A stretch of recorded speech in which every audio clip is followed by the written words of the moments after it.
Today we're going to tie a pheasant tail, just a classic style pheasant tail.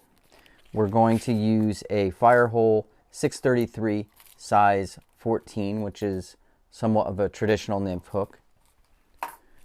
For a bead, I'm using a kind of like a brown color, and you can use tungsten or you can use brass, whatever you like.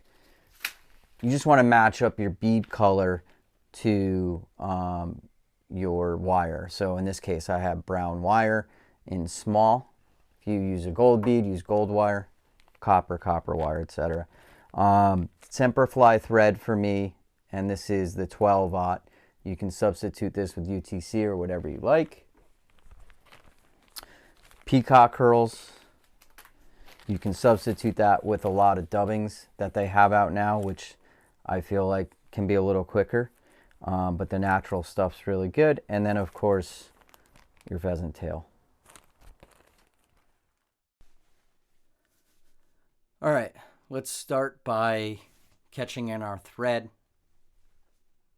wrapping back over the tag, cutting off your tag end of thread. At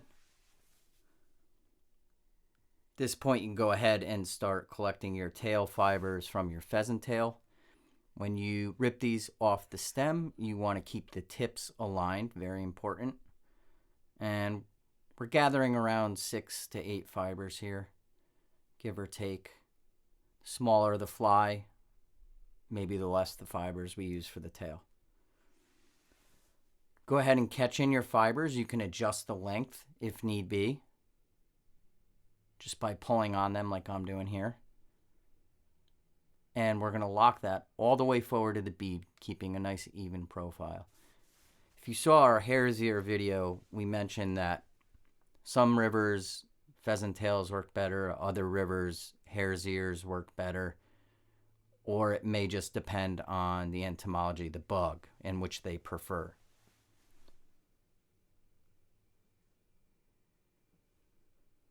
We're going to pull some more fibers off, around the same amount, 6 to 8. Locking the tips forward. We want the tips to extend to about the bead. Again, keeping a nice even taper. At this point, you can grab your wire color of choice. Usually this is going to match the bead color. Again, tying this in at the bead to keep a nice even taper. When you're first starting out tying, taper is incredibly important to keep the right silhouette, the right profile of the fly. So here we're going to turn the fly upside down. This allows to get past the hook point a little easier without brushing up against that and breaking any fibers. And we're going to go ahead and wrap our pheasant all the way forward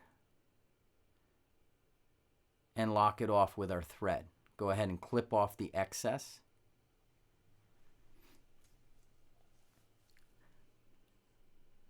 And then here we're going to counterwind the opposite way that we wound on the pheasant tail fibers. We're going to go in the opposite direction with our wire.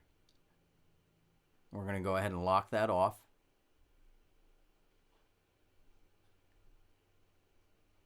And then you can carefully break off the wire just by spinning it, helicoptering it around, and that should be enough to break a clean break off.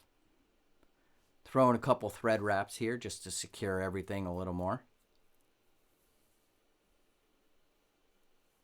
A beginner's mistake I find with pheasant tails is that you try to use pheasant tail fibers for the tail and for also, palmering up the fly. We're going to use pheasant tail for every step, a different set of fibers. So here we're doing the wing case. We're going to tie the tips of the pheasant tail forward. And notice that I have quite a bit of excess hanging off the front, and that's because I want the thicker part of the fibers to use for the wing case.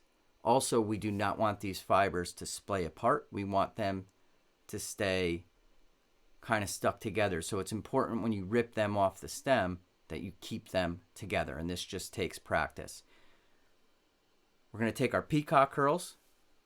You can see that I ripped the tips off just with my fingers. I don't want to start with the tips, they're too fragile. I'm going to lock it in, and we're going to wind that all the way up to the bead. Go ahead and lock that off. Now, you can use any kind of variation you want with this. You can use dubbing in place of the herls, whatever you want.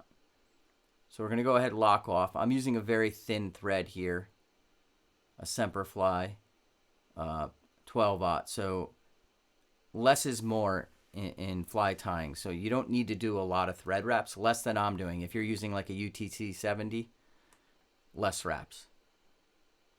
So at this point, we're going to tie in our legs. And this is a bit tricky.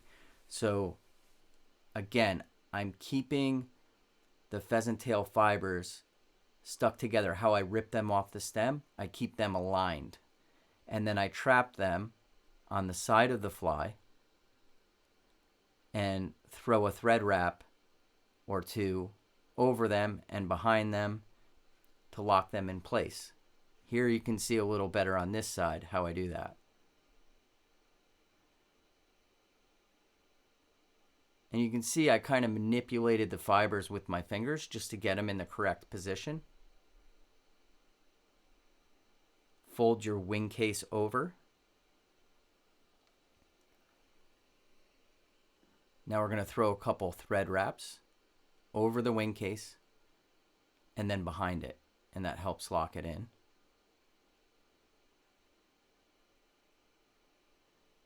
Now you could throw in your whip finish before you clip your wing case. Here I chose not to, which is a little more dangerous because there's nothing locking it in at this point. So do your whip finish either with your tool or your fingers, whatever you're comfortable with. We'll have future videos on how to whip finish with your hand versus a tool. Clip your excess.